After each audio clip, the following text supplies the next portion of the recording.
Hello, and welcome to the Creative Writing Life podcast, where we talk with writers from all genres and mediums about themselves, their work, and advice they have for other writers. I'm your host, Paul Zeidman, and I'm quite excited to introduce my guest today. She is an author and a storyteller, which I love that title. Elisabeth Sharp McKetta, welcome to the Creative Writing Life podcast. Paul, thank you so much. I'm so happy to be here and so happy to get time to talk with you. Oh, my pleasure. I'm glad to have you here as well. And for regular listeners and viewers, what we like to start things off with, we'll talk about things we may have read or watched recently. Did we like it? Did we hate it? Did we like, it didn't do much for me? I will go first just to give Elisabeth time to gather her thoughts. Finally had a chance to go and see Inside Out 2 at my local cinema house. I loved it. I thought it was phenomenal. I think it was a great story, and I think the writing was solid. So kudos to Meg LaFauve for a fantastic job. On the TV front, what have I been watching? Wow, I'm suddenly drawing a blank. So I'm going to cut my part short and just toss it over to Elisabeth. I love it. I'm so excited to watch Inside Out 2 because I loved the first one. So that is soon on my list. I'm in summer teaching season right now. So most of my media is writing by either our guest lecturers or by my students. But I'm doing an incredibly delightful deep dive reread of a book by Lauren Wolk called Echo Mountain, which is pure magic. A mix of poetry, historical fiction, coming of age. It's so good. Yeah, I was Uh, going to ask, is that like it looks YA-ish? it's YA-ish, but she's one of those authors who started out as a poet and then aimed her novels at adults. And I think was surprised when the publishing industry suggested that she go younger. And I always love authors like that because I feel as a parent very, I don't know. Here's high horse number one. I've always found it important to speak to my children in an adult way. I've Sure, never wanted sure. to use baby talk. If they ask me a question, I think I always tell them the truth or the closest to the truth I know. So it feels really nice to have a book that is about a 12-year-old, but that like levels with every big subject in a really honest, mature, direct, unflinching way. I love it. I love that kind of book. And there are not that many of them. Okay, and I'm sorry, it's Echo Mountain, and who is the author? Echo Mountain by Lauren Wolk rhymes with yolk. Oh, WOLK. Got it. Yeah. Okay. All right. Well, and I also just remembered the thing that I started to watch, but I'm still on episode one on Amazon Prime. There is I think it's from last year. It is a Zorro series. And the coolest thing about it, it's in Spanish Fun. because it's set in that time frame in Los Angeles. I want to say like the late 1700 or or during the early 1800s, I want to say. And so everything's in Spanish. You can watch it with subtitles, and I guess because I'm an American, so it kicks it into English dubbing, which does not do it any justice. So I immediately went back to the original Spanish audio, much more effective, and I love it so far. I think they're doing a great job, and I can't wait to finish episode one and work my way through the rest of the series. So, okay, now Oh, I'm glad I finally remembered what that was supposed to be. I'm glad you did too. Oh, I love that. I was going to ask, how's your Spanish? Oh, I don't. Muy lousy. Muy lousy. I know that's about how most of my other languages are too. This is funny. Oh, I did think of one. Yeah, we're not in a movie watching season right now, but one that we watched quite recently. Again, I feel like my media is mostly curated by the writers that I love or went to school with or have taught, and that sort of like fills my media time. But one of the Netflix, the movies we watched recently was Soman Chainani's School for Good and Evil for a family movie night. It's a series. Also, I've got a 13 and a 10, so a lot of my viewing is of that age. A really neat kind of boarding school magical novel. But it was very funny because I read the book, then we saw I think it was a Netflix adaptation, and afterwards I asked my children if they, most of the time when we watch a movie, we can't send fan mail to the maker of it. But because he was in my freshman fairy tale seminar, I asked if they wanted to send Soman just a quick video of fan mail. And my daughter immediately said, like, Soman, we watched your movie. It was great. Good job. And then I passed to my son who wants to be a writer, loves to bounce his ideas off of me,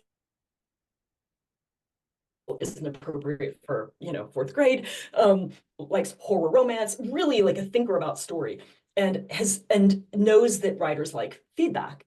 So when I gave him the phone and asked for if he wanted to do someone's family, he said, "Hey, Soman, we watched your movie. Good job. Now, let me give you a few tips. Here's some notes for you. It just went on and someone loved it, but it was so funny. Like fan mail includes, some tips for the doing better next I know, and time. I'm sorry, that's on Netflix. I think it's Netflix, but I'm kind of terrible at remembering that kind of thing. But it's called The School for Good and Evil, and it is It sounds familiar. I want to say it does sound like it's on Netflix, but we can double check that one. So, Elizabeth, let us talk a little bit about yourself. So, what is your background? And a big question I always like to ask people. So, were you the type of kid you were always a writer then, or is this writing was kind of something you developed or got an interest in later in life? I was the classic kid reader writer of the poet sort, the only Hmm. writing that has survived from my childhood, and now I think it is lost in one of my parents' moves, were some poems I wrote about snow, which was only significant because I grew up in Texas, so snow was not part of the picture. So they were like obviously not very knowledgeable, but they were very dreamy and romantic about, the punchline was like, it was this description of a snowy something, and then the punchline was like, that is if it snows. So I Mhm. always liked to write. I had lots of notebooks, lots and lots of notebooks, always reading. Sometimes got in trouble in school for forgetting to stand for the Pledge of Allegiance because I was busy reading. So I think I was kind of a classic kid in that way, and then shifted away from it during adolescence and then found it again as a journal keeper at about age 16 or 17 in the sort of lonely days of sort of, late adolescence, brink of high school, college, and found that my favorite thing to do with my Texas driver's license was go to cafes and write. So I entered writing in sort of a diary keeping way. I've not reread those. I'm sure they're not as entertaining as my. Then I kept writing through college.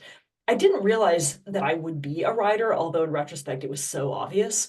I thought I would either be a psychologist because I was always so interested in the question of how we become, which I now see is very much what brought me to memoir, Hmm. and what always has kept me in sort of an abiding interest in fairy tales and myth, because they all seem about how we start naive and end wise. But it was pretty clear I mean, to anyone who was looking, all I did in my free time was go to cafes and write. So my life at 45 is pretty much exactly like it was in 16, except I get paid a little bit more.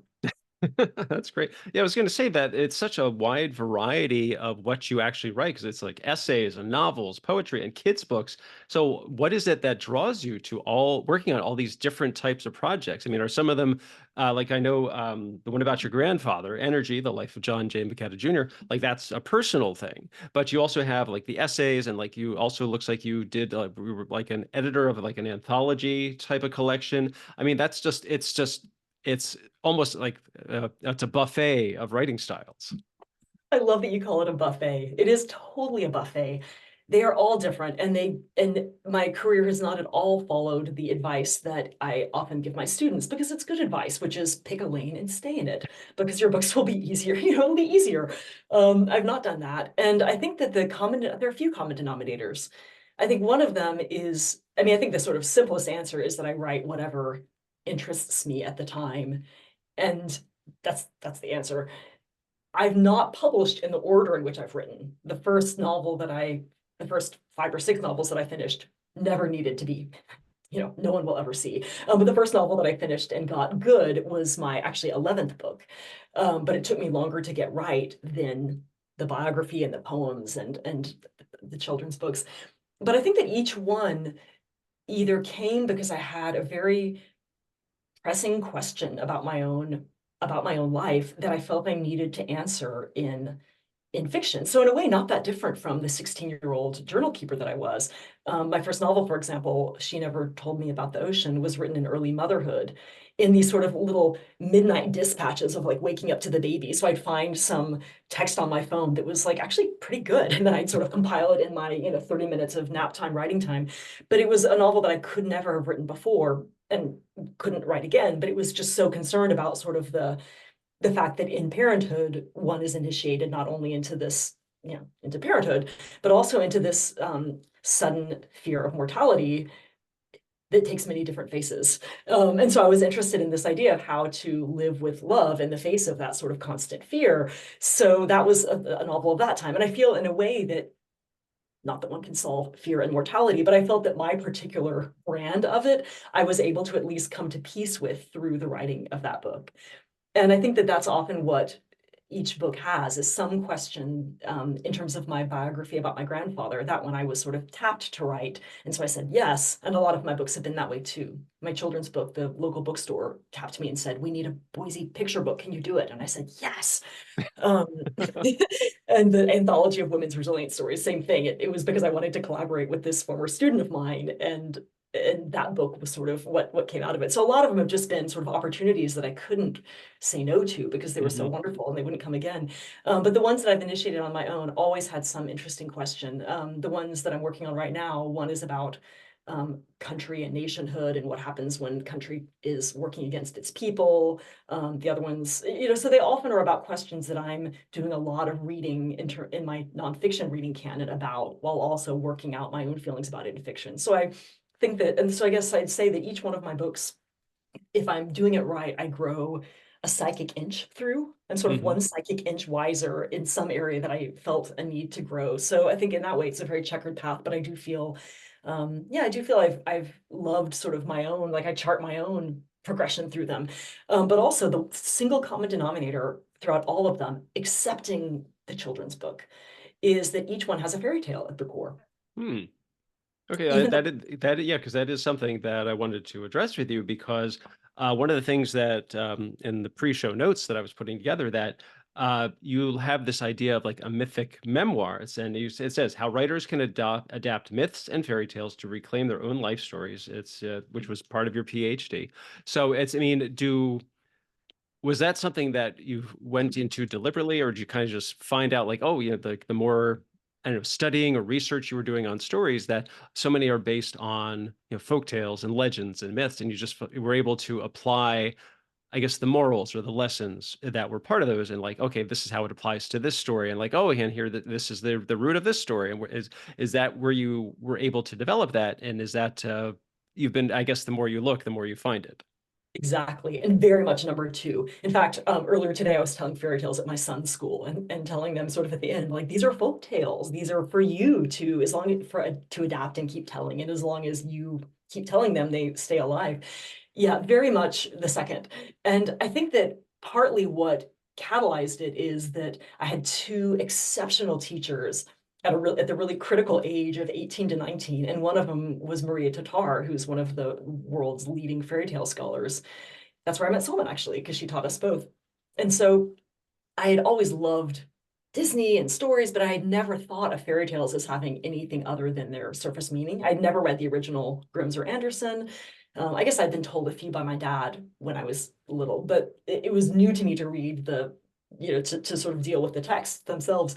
And it was so exciting to think about, to sort of put on the fairy tale glasses and realize that this is a Cinderella story, this is a Bluebeard story, Beauty and the Beast, Children and the Ogre, like every story is one of them. And that has then become how I teach. I feel I'm always like banging people on the head with Grimm's and Anderson, but it does feel very much like those stories they're such boiled down to the essence stories. They don't even really describe the characters except for in their sort of archetypal qualities. Like they would never say, he was a small boy with some freckles and a gap between his teeth. They would just say, she was as beautiful as the sun, and when she smiled, the sun hid behind a cloud. Like so you sort of get to fill in like your ideal of that beauty. So you can really inhabit the stories, which make them so fun and elastic for writers. So I knew that fairy tales sort of excited me.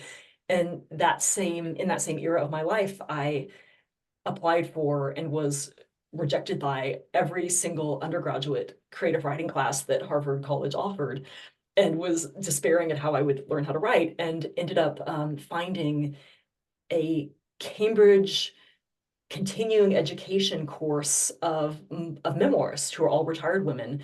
And the teacher was who lived to 100 and almost one, Hope Hale Davis, communist, outlived four husbands, former New Yorker writer, really fierce and interesting and strict. I loved her. So every week, every Tuesday, I turned in a memoir for her for 4 years. So I think fairy tales were here and memoirs here, and it just felt like all of my pleasure reading dealt with one of the two. So then for my PhD, when they said, pick whatever you want, that just felt like such an invitation to get to mash those two together in a way that I, had no idea how it would all turn out, but it just felt so fun to do that.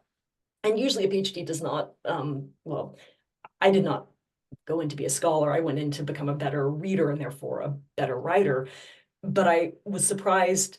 I would not have expected to use my dissertation every single day. But that is, I mean, I feel like the course I was born to teach is mythic memoir, and I teach it for Harvard and Oxford and anyone who will listen. And it's very much about thinking both in terms of the big structures. For example, in my grandfather's memoir, in my grandfather's biography, the core story was that he, before becoming a sort of celebrity chemical engineering professor, he was a poor boy with Ukrainian immigrant parents living in a coal patch town and watching the men one by one get sort of devoured by the mine. And I sort of circled this story again and again and thought, how do I do justice to the science? How do I write something that his students would want to read? And the only way that I was able to finally start on it, and I imagine that this is something that you've talked about with a lot of writers, is finding the sort of energy access point of a given story. It's like a mountain that you circle and circle and circle, and then finally you find a place to put your foot and you think, aha, I can scale it if I put my foot here. And of course it moves and you have to stumble a few times. But where I was able to put my foot in his story was thinking that it was a Jack and the Beanstalk story. It was Oh, just a okay. boy who climbed, and all I needed to do was retell Jack and the Beanstalk in a way that got the science right and that used the detail of his life. But that solved it. Once I knew that, I could figure out where to put the pressure. I could figure out where to put the sort of how to arc it, how to put the tension, what kind of imagery to use, which would be imagery of kind of climbing and the sort of violence done to young men's bodies. So it ended up only being solved by the fairy tale.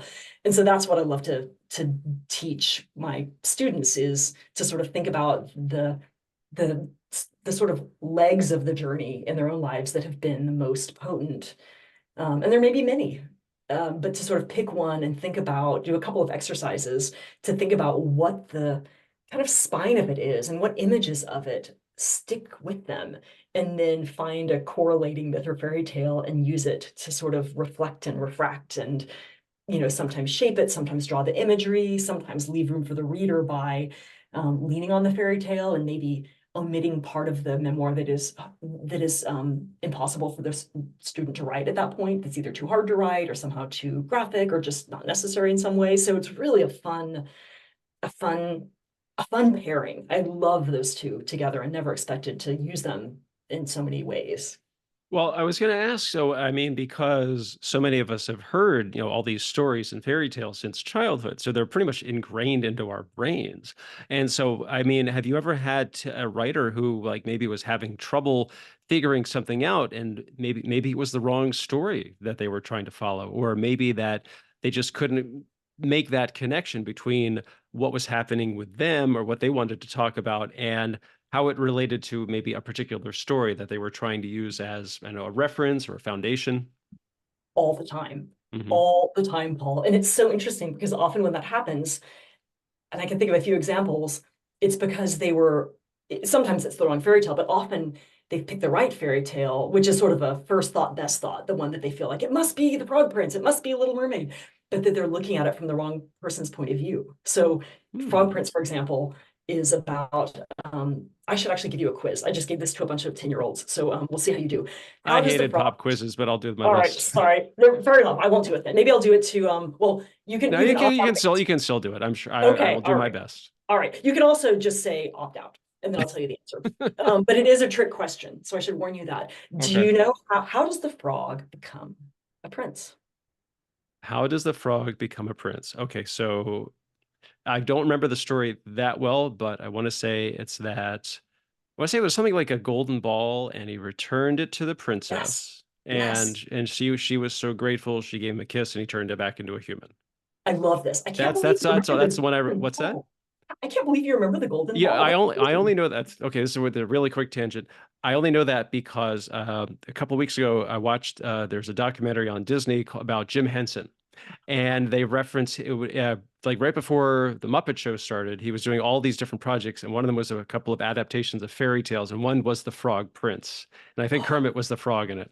Uh, I It think, was. and I just remember, I think my family had the record of that, like the audio of that TV show, and I remember it was something about a golden ball, and that, Wow. and that, so that's how I That's remember that. amazing. That is amazing. Oh my gosh, I love that you remember that. That is like such a like shimmering detail that like I don't know. I feel like no one remembers the golden ball. But yes, there's a princess. That's amazing. And so you're right about the golden ball. You're wrong about the kiss. Okay, And it's so funny because the kiss is what we're all like what we all remember. I remember the kiss sure. too. Like, and you see internet memes like you kiss a lot of frogs. Like everyone Hmm. knows it's a kiss. Like, duh, of course it's a kiss. And in all the other animal groom stories, which is what you call the stories where someone's groom is an animal, like there's one about marrying a pig and there's one about, Beauty and the Beast. It's always a kiss. Always. True love transforms. Like we know that. And in The Frog Prince, it is not. The princess loses her golden ball in a well. Frog pops up, says, "I'll give it back to you if you let me eat from your plate, drink from your cup, and sleep in your bed."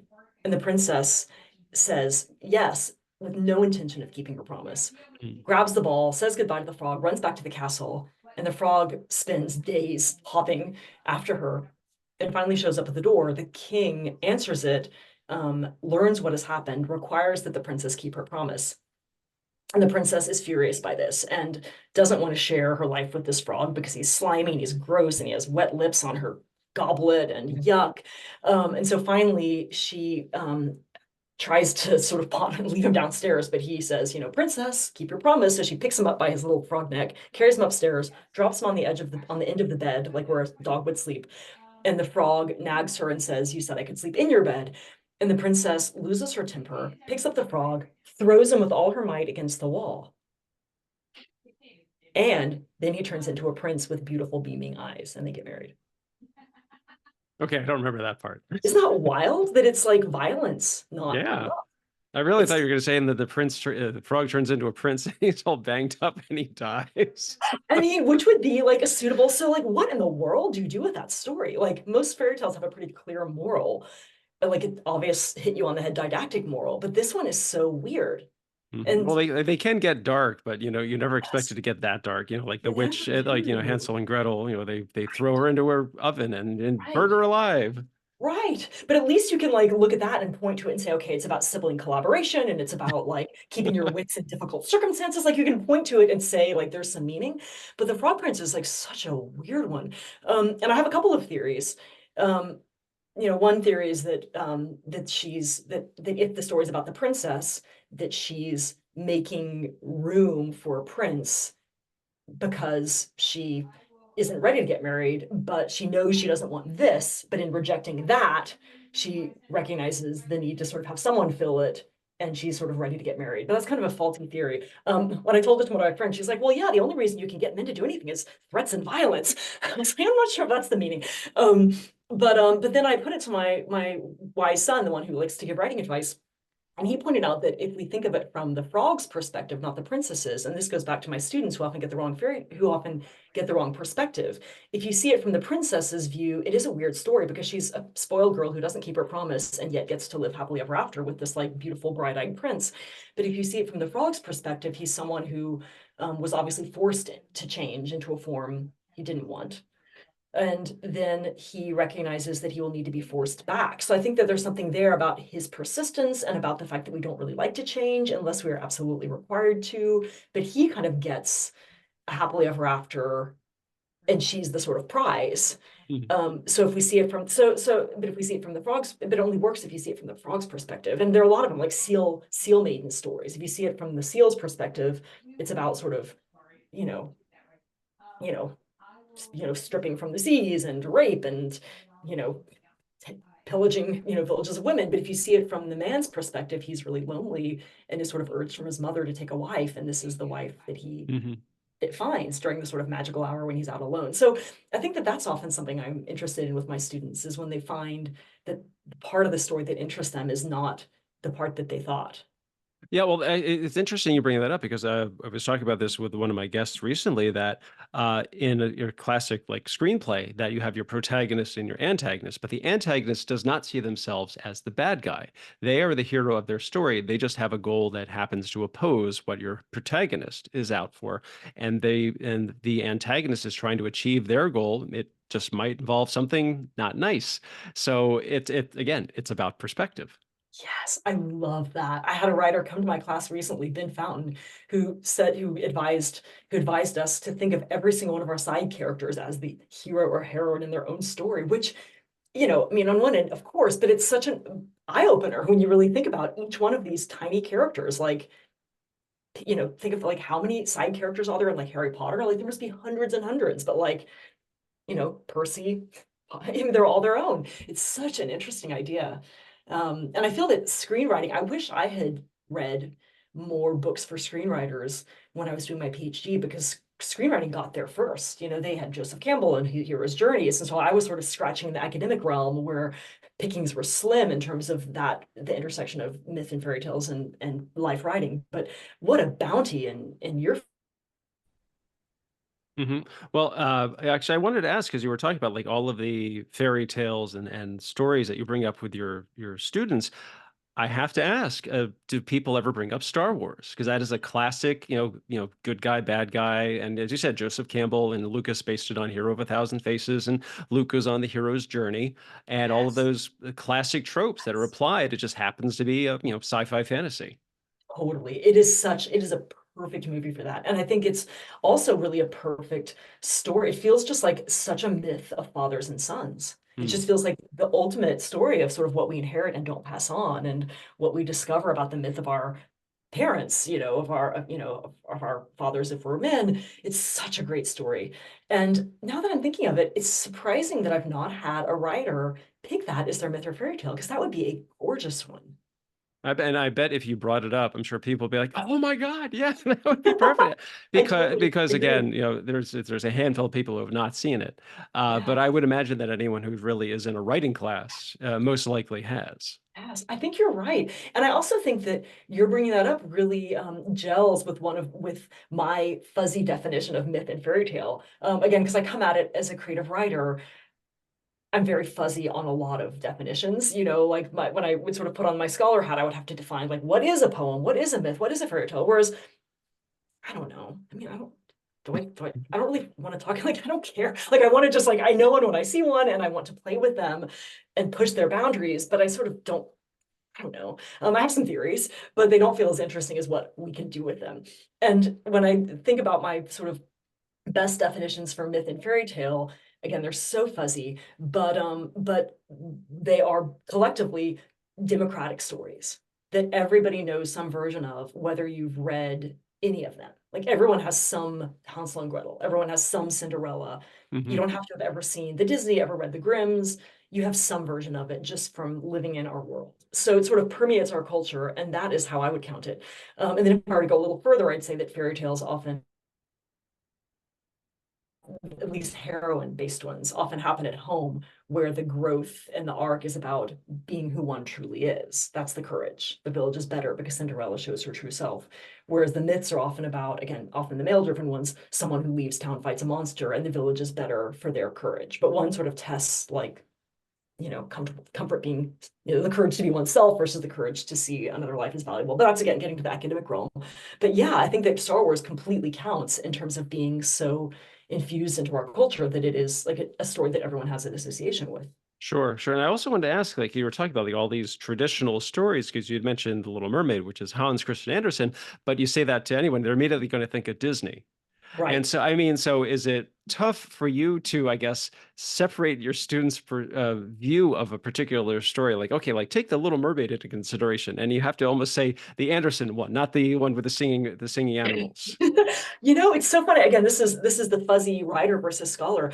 I don't even care. Like for me, I mean, I just want the one that inspires them. If Ursula the Sea Witch is their jam, like use Ursula. But I do encourage them to sort of, sift through all of them. But at the end of the day, it can be whatever. We're sort of, I don't know, we're such forgers as writers, aren't we? We just sort of what from memory, what from history, what from science, what from myth, we decide to put into our own writing is like such a dreamy hodgepodge. But it's in itself kind of, democratic, like high Mhm. culture, low culture, like just whatever speaks to you, I think, in writing a given piece. Well, yeah, and also I think we like to, because one of the things about screenwriting is that they always say like we will like familiar but different. So it's taking like a traditional story, but what is your you as the writer, what is your unique take on this? And so like you can have this story that, it seemed like there's something about this that I've seen this before, but the writer was able to do something with it that, oh, I hadn't seen that approach to it before. It's kind of like, it may be like, again, maybe your perspective is like you're telling a story, but it's from the antagonist's point of view. Yes. And so and Yes. in essence, it's almost like a double reverse because you have the antagonist who's your protagonist and the Yes. protagonist is the antagonist. So like Yes. you're saying the bad guy is the good guy and the good guy is the bad guy. And so I'm probably confusing people as I speak. No, it's So wonderful. It's so I'm wonderful, gonna but your vision of something familiar. Oh, well, it's because I mean, because everyone is saying, especially about movies, like, oh, it's all the same old stuff. It's reboots, it's remakes, it's sequels, et cetera, et cetera. And it's the rare um, film that sometimes that offers something truly unique. I mean, like Barbie was, it was a global phenomenon but people thought they knew what it was going to be about. And then when they went and saw it, it's like, oh my God, this is not what I was expecting at all. And that's part of why it was so popular. Yes. And so it's about like, what is the story that you want to tell? And what is the perspective that you can put on it that will make it again, that it's not totally alien to us, that it's something we've seen before, but there's just something unique. There's a little twist to it that makes it that much different, but also there's still that air of familiarity to it. Yes. And so I want to say, like, so when your students, when they're taking a fairy tale or a legend or a myth, and they need to kind of put their own spin on it to as it applies to themselves. Now, is it easier for some people, or do it like everyone's like, oh, I can't figure it out, and Miss McKetta, I need your help. I mean, what has been your view on that? Yes. I mean, they all get there eventually, but I think that often they really do wrestle with some demons along the way Hmm. because some of them do write stories that they've never told anybody before. Sure. And some of them worry that their story is too boring and everyone has heard it. And one of the books that I teach, not in that class, although I should maybe consider it, is by John Franklin called Writing for Story. And he has this wonderful, he's written feature stories and I think he's taught a lot of journalists. And he has this wonderful section where he takes on the question of writers feeling anxious about what if I am writing something that has been written before? What if there's nothing new under the sun? And he basically says, take that out of your worry bank. There you are, like everything has been written before, like don't worry about it. We should all, says John Franklin, seek cliche at the story level, which we could all, I could assign to the whole memoir class a retelling of a star-crossed love story. Hmm. Would be the spine. It's all the same. Shakespeare's done it, F. Scott Fitzgerald's done it, like we're joining the great tradition. And yet, and Franklin says this, and I believe this, that where story cannot have even a whiff of cliche is at the detail level, the character, Hmm. the world, the language, that's where we need to make the sort of skin of it so fresh, so new. And I think that's one reason why Barbie was so brilliant, that it took this sort of story, a coming of age story really, and just made it so surprising and so of today. I loved it. Yeah, and I was going to say, I wanted to touch on what you just said about that you could, pose a question or a challenge to a class and say, okay, everybody write a story about star-crossed lovers. At the heart of each story is that, but everybody's approach and everybody's take is going to be different from everybody else's. And Exactly. that's part of what the appeal is. And like some people might go a little more traditional, or they may lean a little too much on the tropes and cliches, but other people might think, what can I do that's so out there that nobody's going to see it coming? And you get those. And so it's great to see just this wide spectrum of approaches because I mean, uh read this book. It was by a pair of comedy writers, and they went to, I think, like a dozen other writers and said, "What would you do with this scenario, like for a sitcom?" And everybody had something totally different. None of them were similar whatsoever, and it was just great to see because everybody's thought and creative process was just so unique unto themselves that they were able to come up with all these different ideas, but they all had this one thing in common, and that was what was tying them all together. And it was just great to see all of that creativity and progress. I love that. And I love that as a writing prompt. And now that you say that, I never thought of it in quite this way, although now it seems obvious. But the anthology that I co-edited called What Doesn't Kill Her is all the same story. And it was asking Hmm. women to tell the story of the moment when they kind of hit rock bottom and came back up. And so, there are 60 stories of that, but with such different flavor and such different feelings. But you're right. I mean, you could spend your whole life telling this. I mean, many authors do spend their whole life telling the same story again and again and Hmm. again, Uh, really so differently.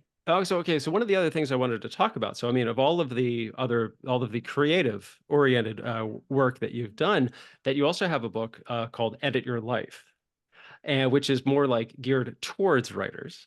And it says 8 simple ways to cut through the clutter, drama, and overwhelm, which I love the fact that it's a noun of modern life to live with more invention and joy. So what was the inspiration for this one? Yes, this was such an interesting grove for me because I started writing it with a very different title. The original title was Shed Dwellers.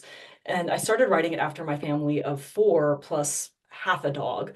We had a dog share, moved to this tiny house in the backyard of our house that we then rented out because we just sort of needed simplicity. We needed to spend more time doing the things that we wanted to remember versus just the sort of endless spinning around of like picking up crayons that the dogs were about to eat. And, we had a daughter who would make her room so messy that she would then like pack up in the middle of the night and move to the next room. Like we were just having all of the sort of classic American overwhelm problems.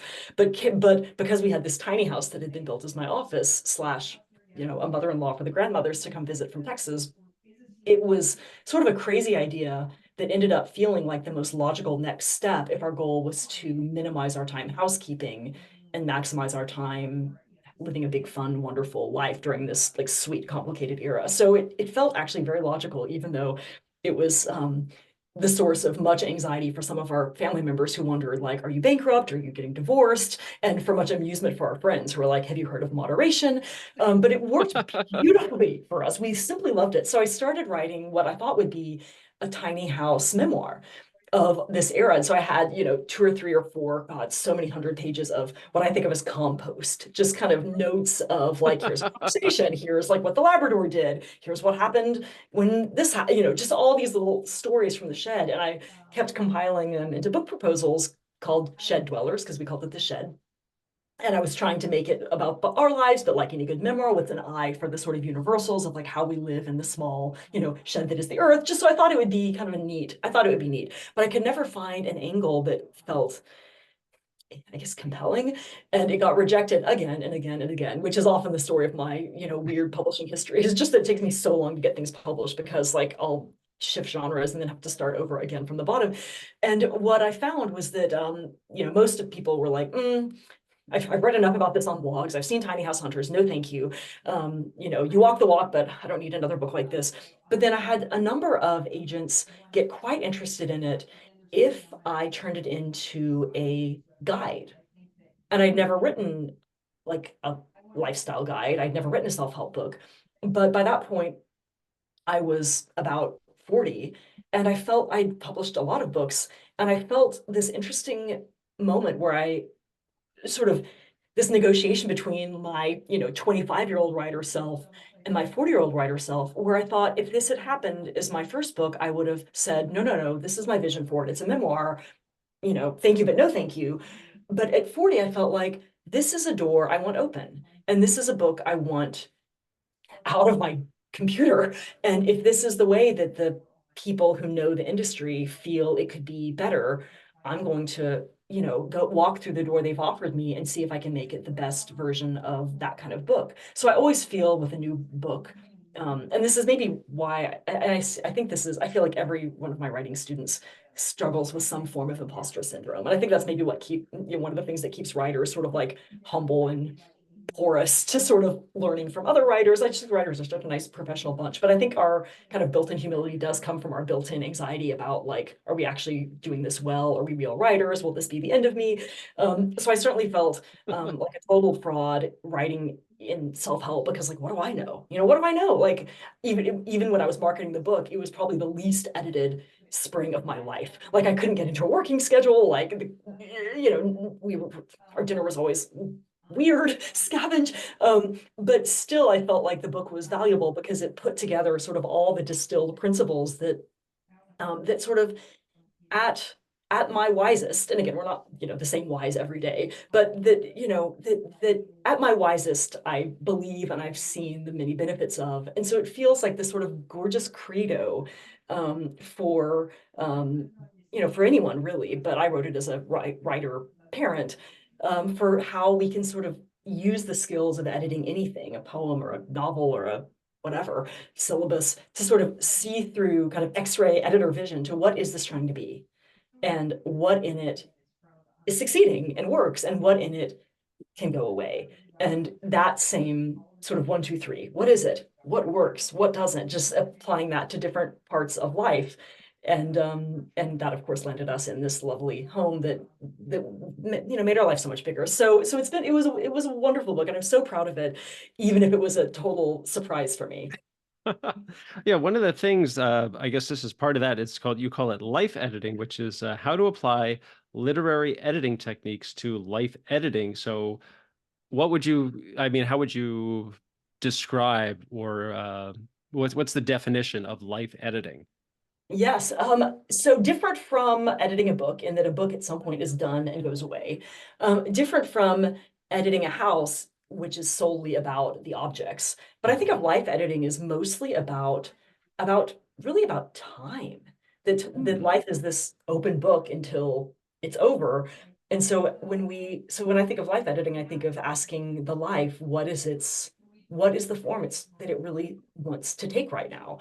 And and going there. And so in these workshops that I've done about edit your life and life editing, I've seen the most wonderful things. I've seen people who grew up, for one woman in particular, who grew up with horses and had been living sort of an urban life without nature, without animals, make a huge change and start running a horse stable in a different part. I mean, just and is happy and fulfilled and just amazed because like this wasn't what she planned to grow up to be. But I've also seen smaller changes. Like I saw somebody who owns several businesses, and each day she would sit down for lunch with her small boys, would her phone would explode, and she just felt like, what am I doing with my life? And so she decided that she would get a dumb phone for home and a smartphone for GPS. And that was a tiny life edit that for her changed everything. That meant that she could listen to the birds, she could enjoy a lunch, she could chat with her kids, just the simple thing of not having a phone that would be, tempting in that Mhm. way, where she'd be sort of, oh, she can be present for her life. So anything really that just has to do with the quality of how we live and how we spend our time.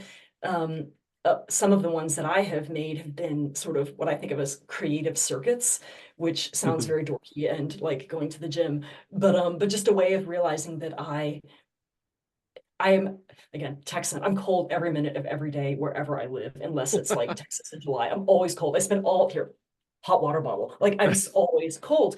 It's ridiculous. I like sit by the fireplace in June. I'm always cold. So I find that if I wake up the day and do anything other than exercise, I spend like the whole first hour just like trying to get warm. So I've created for myself a circuit that I'm never perfect on, but that most days I get up and just like do something that makes me sweat that takes 5, 10, 15 minutes so that I'm kind of warm from the core, and then I sit down to write. So it's sort of exercise before write, so I don't spend all my writing time warming up the hot water bottle. Exercise before write, and then write before other tasks, Mhm. because every writer knows that if you just check one email, there goes your writing day. If you grade one True. paper, there goes your writing day. So it's just a sort of system of, 1, 2, 3, and it doesn't have to be at the same time. When I deviate from that, I find that I'm always cold and never writing. So it's just a simple edit of the order in which I do things that I do every day, but it just gives me more ease. Okay, no, I totally get what you were saying because as you were describing it, I was thinking like how would that apply to me? So like when I edit a script, so I like to print it out because I like the feel of the paper, and I just find it's easier to make changes on an actual page. I got my red pen and I'm crossing Yes. stuff out or Xing out an entire scene. That it's about what can I fix or change or totally remove that will make the end result that much stronger. And so applying what that to what you're describing, it's kind of like doing the same, but just to how I'm approaching everything. Yes. Is it about a change of diet? Is it about Yes. exercising more? Is it about, just trying to, read that crappy novel that I've always wanted to read? Or is it about, finally, checking out the Chinese place that opened up down the corner, that sort of thing. Exactly. Exactly. I love that. And I love that you brought up figuring out what you want the end result to be, because that's one of the things that I think is very important in life editing is figuring out what we want to have lived, sort of the memento Mhm. mori, like how do we want to have remembered our lives? Right, And that right. probably means we go a lot more to the Chinese restaurant on a date with our spouse and probably do a lot less, I don't know, laundry, that we sort of spend more time doing things that we wish to have remembered. So I think it very much is about beginning at the end and looking back to what our today self will have needs to do to sort of Yeah, honor that. and actually, it also one of the standard rules, I mean, for writing as well as screenwriting, is to kill your darlings. Is that there's Yes. something there that you absolutely love, but Yes. it has to go if what you need to do the end result to be that much stronger. I mean, I can totally Yes. relate to that because I had the script that I just finished that there was a couple of scenes in it that I absolutely loved, and they'd been there since the beginning, but I'd been getting notes back, and people are like, "Okay, some of these scenes, yeah, they're great, but they're taking away from the main story. That you may love them, but if you took them out, is it going to change the story that much?" And as much as it broke my heart and twisted that knife, I had to X them out and just cut them off the document. And yes, Yes. the script is that much stronger. Do I miss them?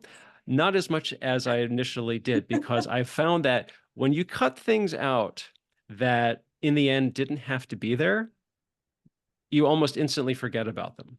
That Isn't in that true? in a way, they're still in like the reservoir of ideas I have that I can use that and maybe a different approach for another script or another story. But in this particular story, it didn't need to be there. And Yes. so the end result is smoother, it flows better, it's a stronger story, it keeps things moving, and it's just an overall more positive effect. And so Yes. and that's why so many writers that yeah, it's you may love the scene, but are you writing the script for you, or are you writing the script for someone to read and think, hey, I want to help you make this into a movie? Yes, this is so wise. And I love this, the kill your darlings idea. And it's so hard when you're a writer, it's so hard when you Yeah. have to tell someone to do it. But there's a chapter in the book that looks at the idea of the scaffolding. And of course, we all need scaffolding for the house to go up. We need outlines for the book to be written. And the idea of every so often, a wise life edit is to sort of test the scaffolding and ask, what is it holding up? And do we still need it? I've got one in life and one in writing that come to mind immediately. In life, I feel like so much of the scaffolding and the sort of systems is, I guess, what I mean by scaffolding of my last 10 years have been about making sure that writing happens every day for some amount of time when I had tiny babies, just because every minute of the day dissolves into the babies, which I love, love, love. And so I was super protective of the writing and would get up at, o'clock so that I could do that, knowing that my day would be given to the babies. And from COVID onward, their ages have shifted, and I realized I had to release that scaffolding because I was still waking up at no thank you o'clock, but my babies were at school all day, and I had all day. I had 12 hours a day to write if I wanted to, but I had about 5 minutes in the evening when my daughter wants to chat. And if I'm waking up at 5, I miss it. So this scaffolding Mhm. wasn't serving me anymore because what I needed is new scaffolding to get me to stay up past 9 o'clock so I can sort of be there for her. So it's just interesting thinking like if the goal is for them all to coexist, what needs to come down? And then a book scaffolding story that really still kind of amazes me. The biography that I figured out was Jack and the Beanstalk. I had written with these, again, it was written for my grandfather's students, these chemical engineers in Texas. And the way that I was able to write it was with this fairy tale. And so in between each chapters, I put these like tendrils, these like beautiful little like lyrical riffs on Jack and the Beanstalk about, beans and giants and the giant's wife with her umbrella. And they were like so pretty and I loved them. And they were my darlings. And so then I finished the book and I sort of flung it at the feet of my mentor and was like, here you go, it's done. And Lynn read it and was like, congratulations, you finished it. Great job. Now take out all the fairy tales. Which like was of course completely right, but I had not realized that it would stand without them because I couldn't have written it without them. But if you write something well, as you did with these screenplays, those scenes that sort of were your Dumbo's feather, so to speak, like they could come out and it would be okay. Yeah, I think it's also just you also have to not let your ego get in the way. That you can't think, oh, it's perfect the way it is. If I take anything out, it's just going to crumble apart. It's like Jenga. If I take Right. this one thing out, it's all going to collapse on the coffee table. And Yeah. in the end, you also have to be, I guess, savvy enough to know that your writing is strong enough that you can take something out and yes, it might change or impact what you've got, but it's not going to make it fall apart. And it's up to you as the writer to find out, okay, what replacement part can I put in there to keep things going, but it's just doing it in a different way because this happens with me all the time that I will think, okay, I have this scene. I don't want it to be, tropey or cliched. What's a different way I can do the scene that gets me to the same endpoint, but in a totally unique or different way than maybe what I had before or from what people are expecting. Yes. Isn't this so interesting? I think this maybe even comes back to the sort of simplest part of writing, which is just the writer's practice. Because I think that when we know we can write again tomorrow, we can write something else, it's so much easier to get rid of things because we can write something else. Whereas, I don't know if you feel that way, Well, but the I times think I that's a yeah, challenge for some writers is that they're afraid to make yes, changes because they're going to think yes, it's not going to be the same, and they right. have to embrace the fact that it's not going to be the same. But It's if not, you work at it and you know that if you take something out, you can adjust it or you can do yes, something differently that you might end up surprising yourself at how much better it is because a lot of times you'll write something and you think, okay, it's just good enough as it is. I mean, this was how it was for me with some of my screenplays that my writing's never going to get any better than this. And I was wrong. I'm happy to say that I I'm had to happy to push say that myself. I had to yes. push myself to do better and to try harder and to like take more chances. And it also helped that I had a great network of supporting writers who were like, okay, this is good, but I know you can do better. That's And so I great. took that to heart and I really just really flung myself into it. Oh, that is huge. It is so, let us raise our glass to those supporting networks of writers. That is Hmm. the best, oh, invaluable. Yeah, yeah, very much so. Okay, so let us start to wrap things up. So, okay, so we were talking about all of your books, and so let us definitely say, like, where can people find out more about you and your books, and maybe if they want to, if there's, is there a way to take classes with you, or is that through a certain school? Leading private workshops to mentor small groups of writers through the 4 seasons of writing a book, from generating ideas and planning it to composting the starts to drafting it to revising it to marketing it. And it's called the Book Year Writing Writer Circle, the Book Year Writer Circle. And you can find me on my website, elizabethsharpmcketta.com. And my book's probably in whichever bookstores are your local one. And yeah, it's so, I feel I had something else I wanted to say or ask, but it will probably come back. But That's anyway, are you on any social media at all, or is it all just the website? I mean, sometimes, but so rarely. I'm on Okay. the opposite end of most of my writer friends that I have to put on my list, like, remember to check Instagram this month. So I'm not of much use there, but I do post things like this, so when there's something that I think will be sort of a gift to the writers in my world, like this, I'll post it. Or when there's a new book, but I don't post sort of in between. So I'm very spotty. Okay, that's fine. And for people who are wondering, it is Elizabeth with an S. Thank you. Yes, it is. It is Uh, Elizabeth with an S. And Oh, this is Elizabeth. Oh, I'm glad. Elizabeth. I see. Again, I'm a professional broadcaster. Elizabeth Sharp McKetta, McKetta. There's no N in there. McKetta.com is her website, and Elizabeth Sharp McKetta has been my guest today. Thank you so much for being here on the Creative Writing Life podcast. This has been such a delight. I could have talked with you for 6 more hours. This has been so much fun. Well, Thank you. you're like 8 hours ahead of me, so I doubt that. We would have been talking until the night until you would have just passed out. That's maybe. But Elizabeth, this has been phenomenal. Thank you so much for being here today. Thank you so much. Oh, my pleasure.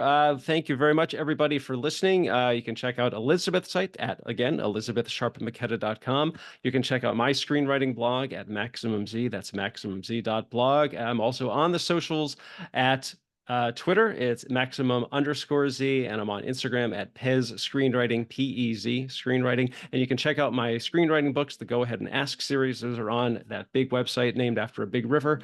And that's about it. Oh, and please feel free to like and subscribe, and you can follow me on Twitter, but you can also follow the Twitter account for this show at Podcast CWL, which of course, Creative Writing Life. Again, she's Elisabeth. I'm Paul. This has been the Creative Writing Life podcast. Thanks for listening. Stay safe, stay healthy, and most importantly, go write something.